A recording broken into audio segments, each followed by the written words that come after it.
Their young children are now in the care of local authorities. The children are confused. Where is mommy and daddy? Sadly, mommy and daddy have been jailed and they'll be spending time in prison. This is a very sad story.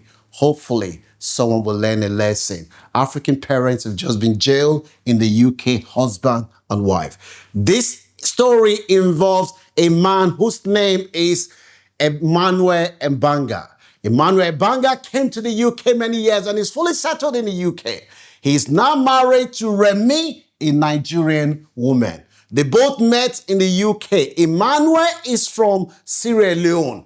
The wife, Remy, she works in hospital as a healthcare assistant. The husband and wife works in the same hospital. Emmanuel works in the stock control. In fact, he's a manager in the stock control. He is responsible for identifying the materials that the hospital needs to buy, and he was replacing them. That is part of his role.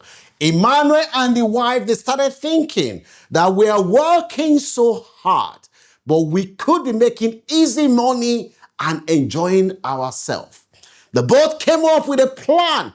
The plan involved Emmanuel will collect the things from the hospital. He will go and sell them.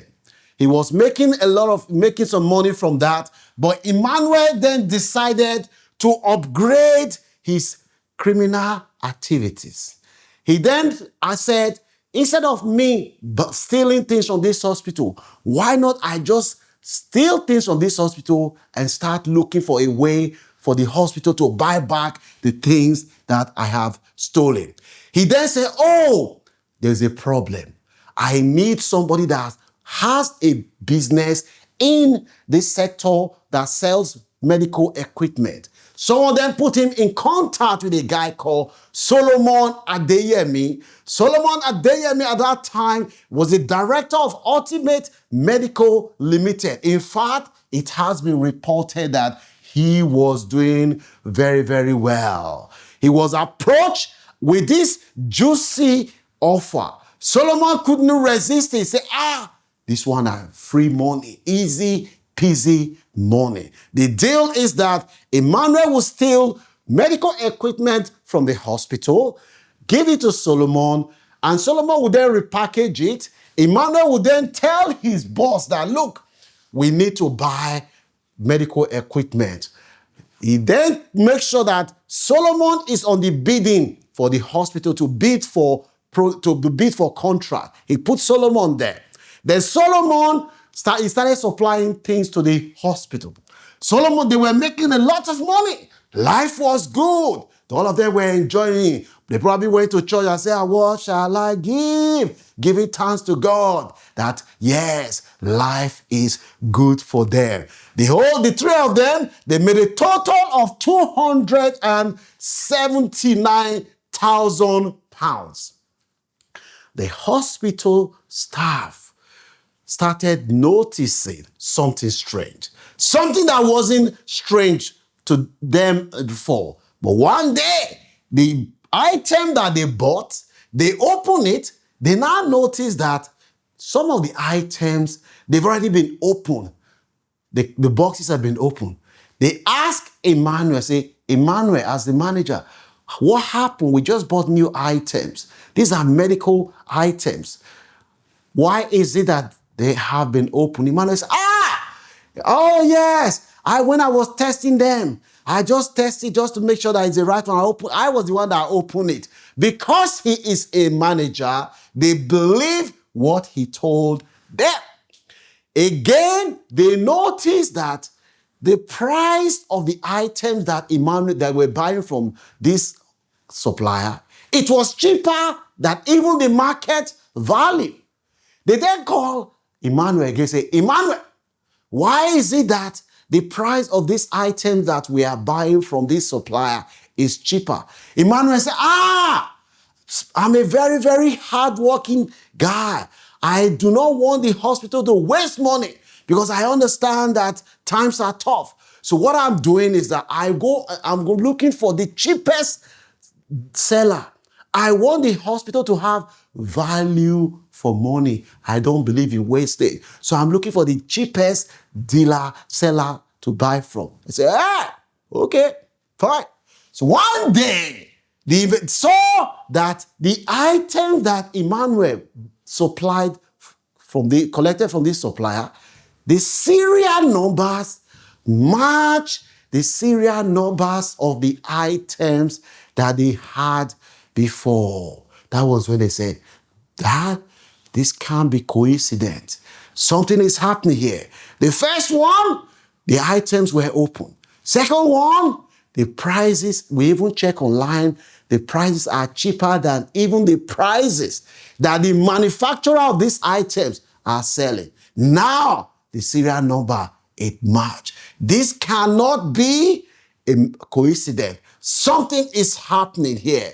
That was when they alerted NHS fraud. Say, look, come and investigate. This can't be coincidence. The investigators swung into action straight away. Meanwhile, Remy and her husband, Emmanuel, they are still working. They'll go to church on Sunday, be shouting, nothing God cannot do. Miracle worker, miracle worker. People thought, oh, Remy and Emmanuel, they are not enjoying, they are making money. When the authorities looked at the company was registered to Solomon Adeyemi, and they started looking at CCTV everything. They saw that there was a link between Emmanuel and Solomon. Meanwhile, Remy, the wife, she was laundering the money. She probably bought a big house in Nigeria or Sierra Leone. They thought, no, we needed to make more money so we can buy a house close to the president of our country. Let's make more money because this is easy money. But when money was traced to Remy and the husband and this guy, that was when the authority then arrested the three of them. When they arrested the three of them, the authority presented evidence before the court. Emmanuel Mbanga was convicted for fraud by abusing his position. Adeyemi was convicted for fraud, trading, while the wife, Remy, was convicted for money laundering. The three of them, they have now been sent to be going to prison. The young children, their children are confused because they thought mommy and daddy, they told them the miracle worker God has blessed them. That was why they were making money. Now the children do not know why they are going to prison. This case is quite unfortunate. The three of them, they embezzle a total 220-something thousand. If you calculate 290-something thousand, if you divide it, maybe one person took 80,000. And this was a fraud that went on for about 2 years or 3 years. So 80,000 pounds or 84,000 pounds, that is worth 3 people. They are going to jail. Everything that they have worked for, they've destroyed it. Because why? They want to make 85,000. Is this the work of the devil? Is this the work of greed? Is this racism? Let me know. Imagine tomorrow, this trust now, where these guys have tarnished their reputation. They advertise a position. Somebody from immigrant background applies for that position. And tomorrow, they stereotype you. They make an assumption that, oh, you that is coming, you are coming to do the same thing. Would you say, oh, they are making wrong assumption? No! Just 3 months ago, this Nigerian couple, they were jailed in the UK. They were jailed in the UK because the wife, Luciano, who was working in human resources, was using the details of her colleague. She was passing their national insurance, bank details, and all information to the husband who was using it to apply for tax return. The colleague only noticed it when they realized that the government was writing them letters telling them, John, you owe money, 20,000 pounds that we paid you for tax return, you need to pay it back. That was when the colleague knew that something was happening. So these are the faces of the three people. This is the face of the man, Emmanuel Mbanga, who comes from Sierra Leone.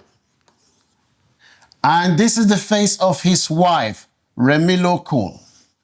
And this is the face of Solomon, who is also in Nigeria. So Sierra Leone, Nigeria, Nigeria. It has been reported that Emmanuel spent some time, grew up in Nigeria before he came to the UK. They have embezzled a total of 279,000. If you divide that by 3, that's less than about 80,000, or they're slightly more than 80,000. Because of that, that is why they've gone to prison. The question you should ask yourself is that, what is driving these people to the point that they want to be rich by all means? They don't care about their children. They just want to be rich by all means. Is this the work of the devil? Because the devil in Africa, when something happens, they say, devil's fault. Or is this greed? Or is this set up, as some of them will claim? Or is this racism? Let me know what your views are in the comment section. The 5 lessons that we can learn from this case. Position of trust can be abused, just like we saw in the case of Emmanuel, who has risen to the position of a manager and he tarnished everything because he wants to make quick cash. Small irregularities can reveal major fraud. Fraud hurts more than just finances. This is money that the NHS is struggling to invest in patient care. Money is tight, everybody knows. A lot of patient services may have been affected due to the actions of these people. Fraud networks often involve multiple major people. Fraud eventually leaves a trail. The saddest part of this story, just like in the case of Luciano Akabi and his wife, there are 3 children now. They will have to be cared for in the care system. And the children of Emmanuel Ebanga and Remilo Kun, the same thing will happen. The stain, those children will never forgive their parents. Their peers, they're going to laugh at them in school. They're going to be bullied. Why? Because of the actions of their parents. If you see any value in this content, you can support what we're trying to do by liking this video, share, subscribe to this channel if you haven't done so. If you know anybody that will benefit from this video, don't forget to share with them. If you have any story that you want to share with myself and the team, you can reach us on our WhatsApp number, and we will always consider if we feel that lessons can be learned. Let me know what your views are, so that you have any sympathy for Emmanuel Mbanga and Remiloko, his wife, and Solomon Adeyemi, who will now be serving time in prison. Peace and love. I'll see you soon.